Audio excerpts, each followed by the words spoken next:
20h30 à Paris, bienvenue si vous nous rejoignez. On va plus loin avec Marie-Roger Bilois, directrice du groupe Africain International Média. Bonjour Marie-Roger. Bonjour Raphaël. Face à vous Gauthier Ribinski, chroniqueur international à France 24. Bonjour Gauthier. Bonjour Raphaël. Au sommaire, les hôpitaux au cœur de la guerre à Gaza. Le Hamas accuse Israël de frapper l'hôpital indonésien dans l'enclave palestinienne, alors que la Jordanie, elle déploie au sud le premier hôpital de campagne depuis le déclenchement des hostilités. La campagne électorale s'ouvre en République démocratique du Congo à un mois de l'élection présidentielle. Félix Tshisekedi, le président sortant, fait face à 24 candidats, dont ses principaux opposants Martin Fayulu, Moïse Katumbi et le docteur Denis Mukwege. On en parle dans un instant, c'est On va plus loin.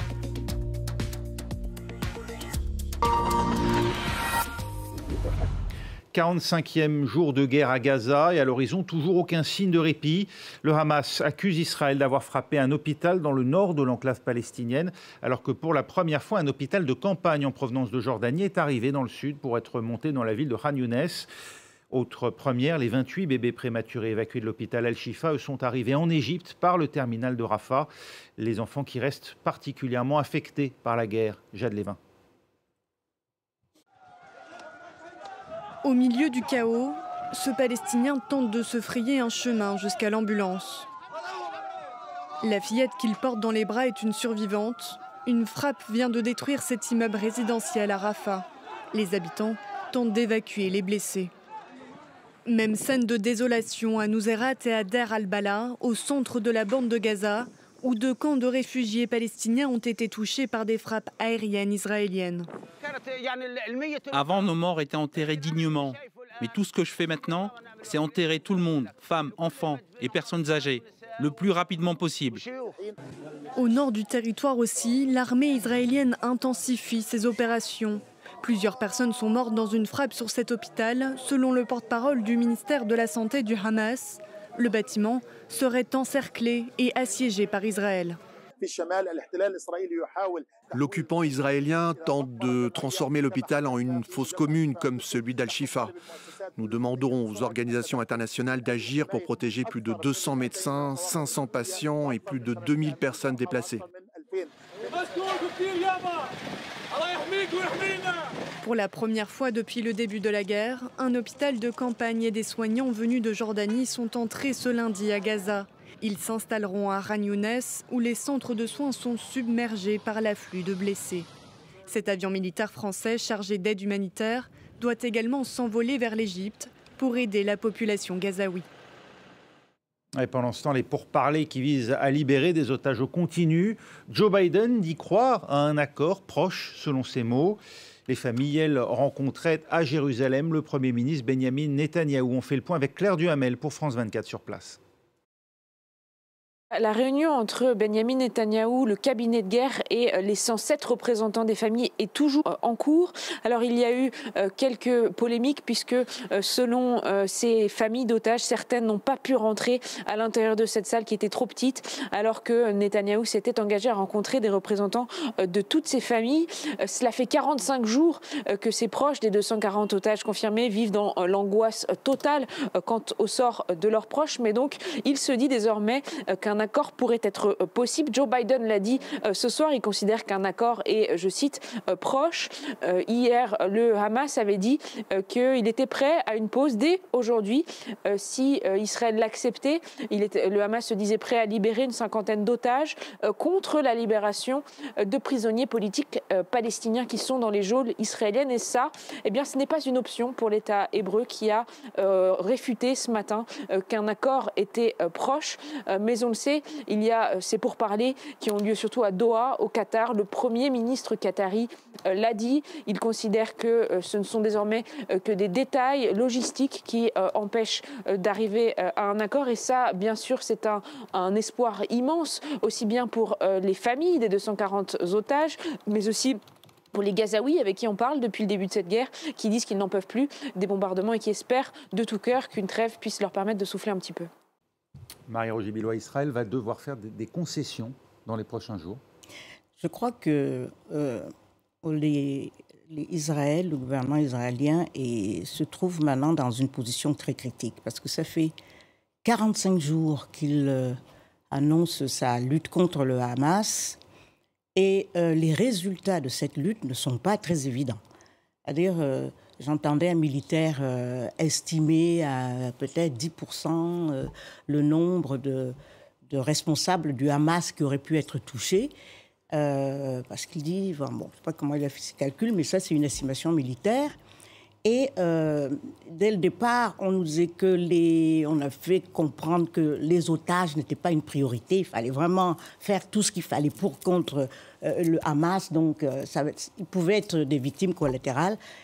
Maintenant, il y a beaucoup de pression déjà de la part des familles. Et aussi, certains considèrent que du côté israélien, il faudrait absolument montrer quelques résultats parce que sur le plan militaire, ça a l'air de s'enliser. On ne voit pas trop en quoi on a affaibli le Hamas, mais au moins qu'on ait des résultats en termes de libération de quelques otages.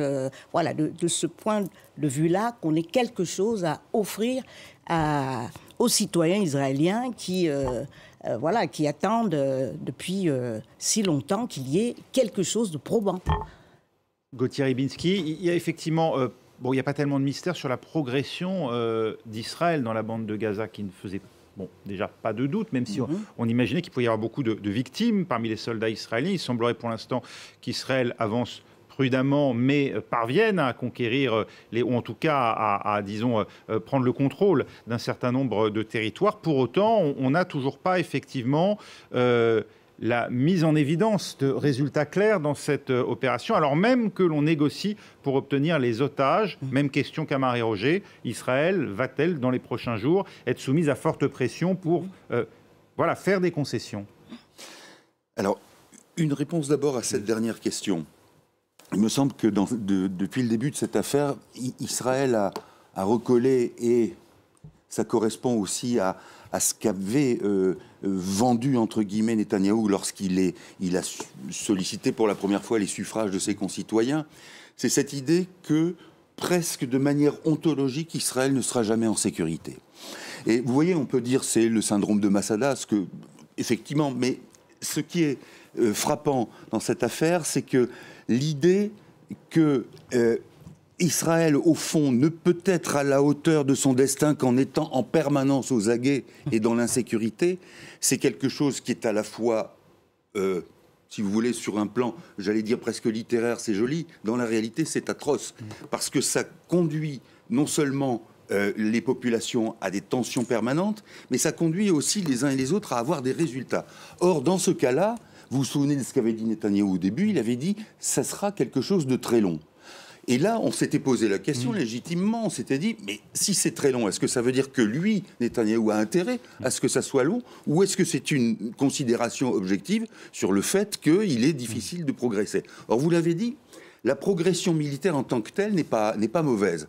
Là où il y a quelque chose, et qui demande précisément, comme disait Marie-Roger, qui nécessite finalement l'avènement de preuves, c'est la question notamment des infrastructures du Hamas, notamment en dessous ou dans le souterrain de l'hôpital. Les fameux tunnels, oui. Et là, on a quand même des choses qui sont du passé et qu'on a oubliées. C'est qu'en 1980 ou 81, Israël avait contribué à l'élargissement de cet hôpital et de ses infrastructures, y compris souterraines. Donc il y a des plans israéliens. Alors bien sûr, peut-être que depuis, les choses ont été modifiées, mais il y a déjà une idée de ça.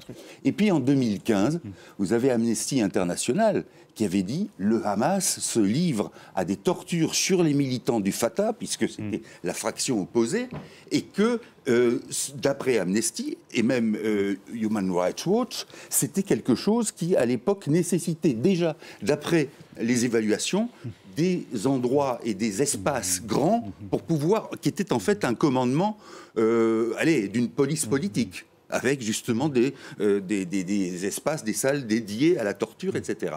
Donc il y a, si vous voulez, un certain nombre d'indices qui concourent vers l'idée que c'est pas complètement farfelu de considérer qu'il y a des commandements des infrastructures du Hamas.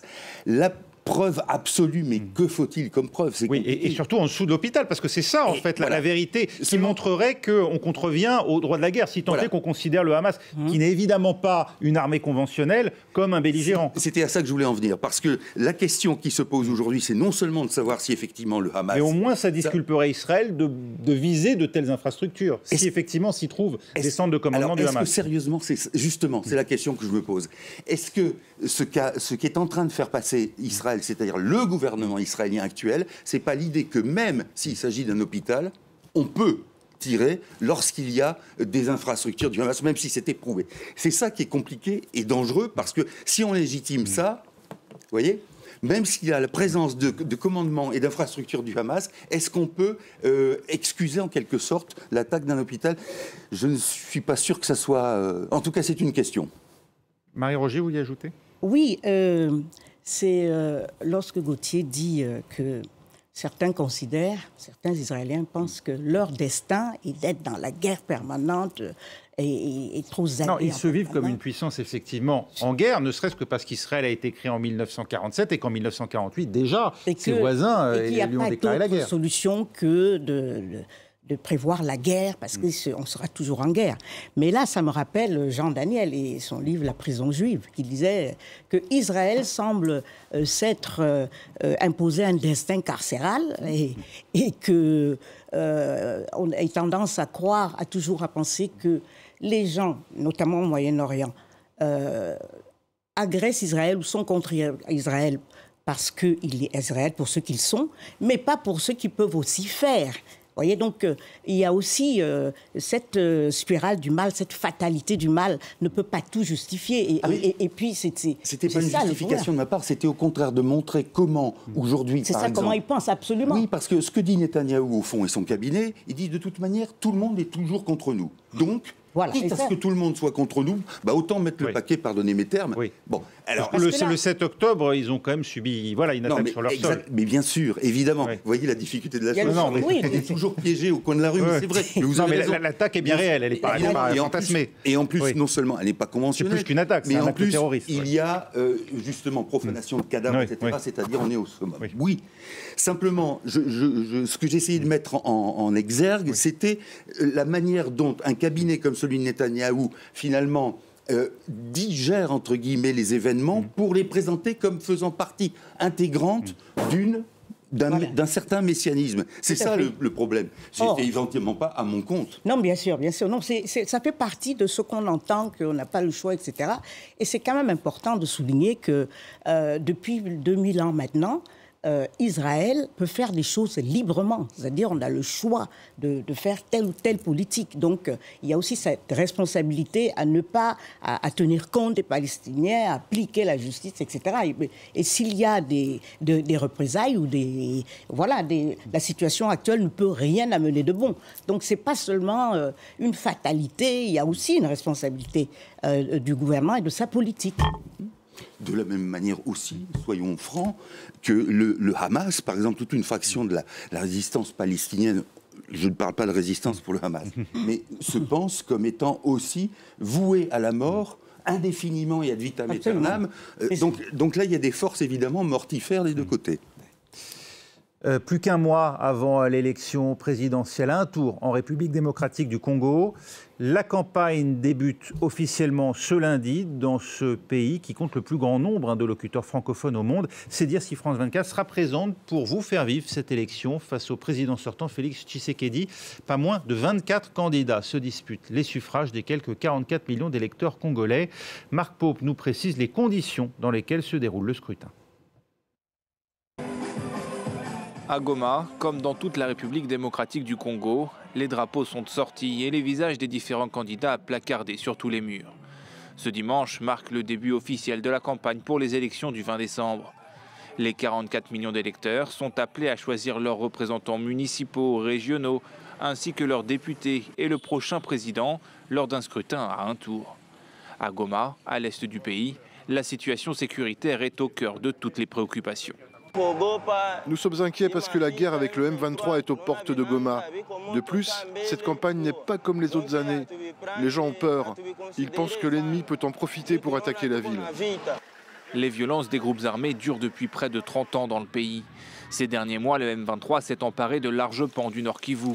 Si Goma, la capitale provinciale, venait à tomber, tout le processus électoral serait compromis. Le président Félix Tshisekedi a promis que le M23 ne prendrait pas la ville et a fait du retour de la paix une de ses priorités. À plusieurs milliers de kilomètres de là, le chef de l'État, candidat à un second mandat, a rassemblé 80 000 partisans au stade des Martyrs de Kinshasa. Nous faisons face à deux choix. Le premier est de recommencer à zéro et de mettre notre futur dans lequel nous avons investi entre les mains de personnes qui le rendront stérile. Le second est de consolider les acquis et de continuer d'avancer.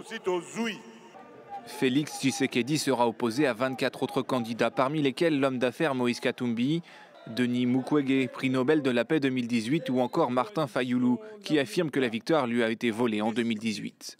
Beaucoup redoutent en effet la fraude et estiment que la commission électorale n'a pas les capacités techniques pour assurer la bonne tenue du scrutin dans tout le pays. Voilà, et Félix Tshisekedi l'a dit lui-même, les conditions d'exercice du droit de vote sont rendues particulièrement compliquées dans l'est du pays, au Nord Kivu, Marie-Roger. Oui, bien sûr. De toute façon, cette affaire est un immense défi logistique. Les élections en RDC, chaque fois on se demande comment ça va se passer. C'est toujours très très difficile, les résultats sont contestés parce qu'il y a les listes électorales, les bulletins qui ne sont pas arrivés, etc. Et là il y a même des zones entières du pays qui ne sont pas suffisamment sûres aujourd'hui pour permettre la tenue du vote dans le Nord Kivu. Pas dans la totalité évidemment, mais dans des portions du Nord Kivu. Une bonne partie du Nord Kivu, notamment le président lui-même l'a dit dans une interview à France 24, notamment, que le Rutshuru et le Massissi, qui sont partis du Nord Kivu, ne pourront pas voter parce que c'est une zone qui est donc attaquée et par le M23, les rebelles qui sont, selon l'ONU, plusieurs rapports de l'ONU, soutenus par le Rwanda, qui réfutent, évidemment. Et il y a cette partie-là, mais qui représente à peu près 3% du territoire. Mais sur les 2 autres millions, on a vu, c'est des élections qui sont à la fois, c'est des élections générales, c'est-à-dire qu'on a présidentielle, législative, provinciale. Il y a, rien que pour la présidentielle, il y a plus de 23, il était 24, mais il y en a un qui s'est désisté en faveur d'un autre candidat. 23 candidats, il y a tous ces candidats. Alors, pour toutes les autres élections, députés, etc., on compte 23 000, plus de 23 000 candidats pour un groupe et 44 000 pour les provinciales. Donc, ça fait plein de gens en campagne en même temps. Et voilà. Et puis aussi, c'est un gouffre financier, puisque le président de la CENI, c'est-à-dire la Commission nationale électorale, qui est aussi contestée, dit qu'il lui faut encore 300 millions de dollars pour faire... Enfin bon. Donc on a typiquement une situation de processus électoral à problème dont le résultat va être contesté. Et comme on a vu ailleurs, c'est pas seulement là-bas, mais là c'est XXL, et qui désespère un peu la jeunesse actuellement, et c'est pour ça qu'on conteste les processus démocratiques, et certains jettent le bébé avec l'eau du bain, c'est-à-dire si on n'arrive pas à bien organiser les élections, alors on jette la démocratie. Oui. Donc on a beaucoup de problèmes, et là le cas de la RDC, c'est beaucoup ça. On va voir, il y aura des contestations bien sûr, et aussi, il commence la campagne. Mais on s'est rendu compte que souvent, ils ne parlent pas des vrais enjeux. Et un des gros enjeux, le président a un petit peu évoqué la paix, etc., mais ça fait déjà plus de 5-6 ans que les résultats sont très, très maigres. On ne voit pas trop comment ils arrivent à repousser tous ces rebelles, mais aussi les enjeux miniers. Voilà, on va voir, on espère qu'ils vont prendre tout ça à bras-le-corps. On va évoquer la personnalité des candidats dans un second temps peut-être, mais effectivement sur ce que disait à l'instant Marie-Roger, sur le défi, compte tenu de l'ampleur du processus électoral, Gauthier, en République démocratique du Congo, un pays qui... sur une partie de son territoire aujourd'hui, et fait face à un conflit, une rébellion armée, et le risque donc de désespérer une partie de la jeunesse qui doute aujourd'hui de la fiabilité de ces processus démocratiques, comme on a pu le voir plus au nord sur le continent africain, notamment en Afrique de l'Ouest, dans un certain nombre de pays proches de la France. Alors, est-ce que c'est une défiance vis-à-vis du processus électoral ou vis-à-vis, au fond, du contenu programmatique de ce qu'incarne chaque candidat? Parce que là, en RDC, mais c'est pas propre à la RDC, on a le sentiment que beaucoup jouent sur ce qu'ils sont, et c'est pas inintéressant, bien sûr, sur l'intégrité de tel personnage ou la non-intégrité supposée de tel autre. Mais qu'en fin de compte, vous n'avez pas, si vous voulez, une colonne vertébrale programmatique qui serait de sorte que on pourrait dire, bah oui, je veux de ça, ou j'en veux pas, ou j'en veux à moitié, etc., etc. C'est-à-dire que ça ne facilite pas l'émergence d'un choix et de l'opinion. Alors, À quoi c'est dû? Parce que vous voyez bien que, par exemple, dans ce qu'a fait le président actuel, Tshisekedi, il y a des choses qui ont été de l'ordre, par exemple, en ce qui concerne la scolarisation, qui ont été bénéfiques. Et puis, c'est, comme le disait Marie-Roger, sur le plan sécuritaire, c'est nettement moins bon. Et là, évidemment, les autres candidats s'engouffrent dans ce domaine-là, sans qu'on sache, par exemple, ce qu'ils auraient d'autre comme idée en matière sociale ou en matière d'éducation. Vous voyez, c'est-à-dire que le piège, c'est qu'en plus, dans des pays qui sont confrontés, comme vous le disiez, à des rébellions, à des phénomènes, au fond, qui sont centrifuges, eh bien, il y a précisément une sorte de polarisation. Et c'est normal, sur des thèmes qui sont des thèmes d'actualité, mais qui sont de nature, non pas à induire en erreur, mais à causer cet effet de contestation ou de désenchantement de citoyens qui sont finalement fondés à dire c'est ça la démocratie, c'est pas très reluisant, c'est pas très enthousiasmant. En quoi est-ce différent du jeu démocratique classique qu'on observe dans toutes les grandes démocraties du monde, dans lesquelles l'opposition joue son jeu d'opposition finalement, et se sert aussi, pas seulement de son programme, mais des failles de l'adversaire et des échecs. Bien sûr, mais il y a des pays, et c'est pas forcément les grandes démocraties occidentales, il y a des pays où l'opposition joue sur l'ensemble de son programme comme une alternative à celui de la majorité. C'est le cas, par exemple, on s'intéresse assez peu à ce pays et c'est dommage, c'est le Botswana qui fonctionne régulièrement de cette manière-là. Vous avez une opposition qui est madrée, si j'allais dire, avec un programme et qui l'oppose au challenger du moment. Alors justement, dans le cas présent, Marie-Roger, vous êtes d'accord, les opposants, ils sont nombreux, on l'a dit, pas moins de 24 finalement à Félix Tshisekedi, ne font pas suffisamment acte de proposition, les Moïse Katumbi, les Martin Fayulu, les Denis Mukwege, ils se contentent, ou en tout cas ils jouent trop sur les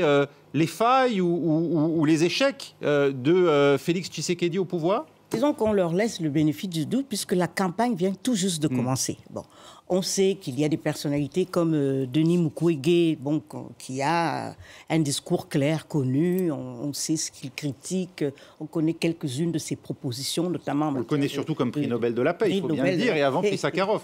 Voilà, mais il n'a pas encore de machine politique, on ne sait pas. Et ça, dans les pays africains, c'est absolument vital. On n'a pas des cas comme Emmanuel Macron qui peut se lever aujourd'hui et devenir président, j'allais dire presque par la force de ses bras. Ça, c'est pas possible. On avait vu quand même Martin Fayulu, qui était un candidat peu connu en 2018 et qui avait bénéficié, alors certes, du fait que Moïse Katumbi avait été empêché à l'époque, retenu à la frontière avec la Zambie et qui du coup avait... d'une certaine manière adoubé Martin Fayulu, qui lui-même s'est dit d'ailleurs élu en 2018, qui considère qu'on lui a volé l'élection. Il a été adoubé par pratiquement toute l'opposition. Alors qu'il était très méconnu, voilà, finalement. Mais il avait l'opposition derrière lui, c'est important. Même Tshisekedi, qui est devenu président après, avait aussi signé ce protocole qu'ils avaient fait, je crois, à Rome ou en Belgique, je ne sais plus, et avant de se désister. Mais il avait bénéficié de ce soutien, c'est très important. Il y avait une structure derrière lui, c'est ce que vous dites. Absolument, c'est important. Même s'il était peu connu. Il n'est pas trop connu. Voilà. Oui. Il y a quelques gens qui sont très connus maintenant. En tout cas, il était la surprise au point où beaucoup ont cru, ont pensé que l'élan, la dynamique le portait face au sortant de l'époque, Joseph Kabila, et d'où l'élection surprise pour beaucoup de Félix Tshisekedi, qui devait beaucoup à son patronyme, et notamment à Étienne Tshisekedi, mais ça avait été pour un certain nombre d'observateurs une surprise. Eh ben, ça, c'est un secret de polichinelle qu'il y a eu un accord entre Tshisekedi et le sortant, Kabila. Joseph Kabila, parce que Fayulu lui semblait trop radical et trop dans l'opposition contre lui et pensait à assurer ses arrières. Bon, ce narratif ne plaît pas à Tshisekedi aujourd'hui, parce qu'il ne veut pas qu'on dise qu'il est issu d'un arrangement. Mais c'est ce qui s'est passé à l'époque. Il y avait vraiment tout sauf Kabila et le candidat. Il y a eu quand même des résultats qui ont été publiés. Voilà, qui ont été publiés notamment par l'Église, je crois, l'association des évêques, qui était extrêmement engagée, qui avait ses propres observateurs, etc. Et donc, cette fois-ci, on constate tous que tout démarre beaucoup plus tard. Les élections ont lieu dans un mois. Une bonne partie des bulletins ne sont même pas encore dans le pays encore. Ils sont en Corée. Donc, il faudra les acheminer dans un pays qui fait plus de 2 millions 3 000 mètres carrés avec des problèmes de transport, les routes. Des fois, il n'y a même pas d'avion, etc. Enfin, ça va être extrêmement difficile. C'est pour ça que certains voulaient qu'on reporte les élections. Il n'en est pas question pour le pouvoir actuel. Donc, voilà, c'est quand même assez nébuleux et on doute que ça se passe vraiment bien. Gauthier Rybinski, on peut quand même parler d'alternance en 2018 qui avait donné beaucoup d'espoir tout de même aux partisans de la démocratie en République démocratique du Congo. De ce point de vue-là, l'élection qui aura lieu le mois prochain aura valeur d'exemple, en tout cas elle sera scruté étroitement. Oui, parce que c'est soit une confirmation de ce que vous venez d'indiquer, soit une façon de l'infirmer. Et c'est vrai que c'est important. Encore une fois, pardonnez-moi, je reste sur mon idée. Je crains, si vous voulez, que ce que vous avez décrit tous les deux, le processus de 2018, il était très impressionniste en fonction de ce qu'on sentait être chez l'un ou chez l'autre, comme l'a dit Marie-Roger à propos de Fayoulou, qui était trop radical, et puis on disait mais oui, mais l'autre c'est pire. Vous voyez, c'est très subjectif et subtil. Je voudrais d'un mot justement terminer. Vous avez parlé de Mukwege, qui est probablement... c'est pas parce qu'il a le prix Nobel, mais c'est quelqu'un, je trouve qu'il y a une allégorie à suivre avec lui. On dit c'est celui qui répare les femmes, et si à travers cette réparation, il y avait quelque chose aussi de l'ordre de la réparation du pays, vous allez dire que j'en fais trop. D'organes génitaux, puisque voilà, des femmes qui ont été violées. Mais cela dit, le candidat je sais pas, qui fait peur à Tshisekedi, c'est Moïse Katumbi. C'est celui qui l'attaque totalement dans les meetings, l'ancien gouverneur. Qui avait été empêché en 2018. Exactement. Voilà. Et qui vient de recevoir le soutien de l'ancien Premier ministre Matata Ponyo. Merci beaucoup. On terminera sur cette note. Merci à vous, Marie-Roger Biloa et Gauthier Rybinski. C'était On va plus loin, prochain journal dans 3 minutes pour la suite de Paris Direct. Restez avec nous.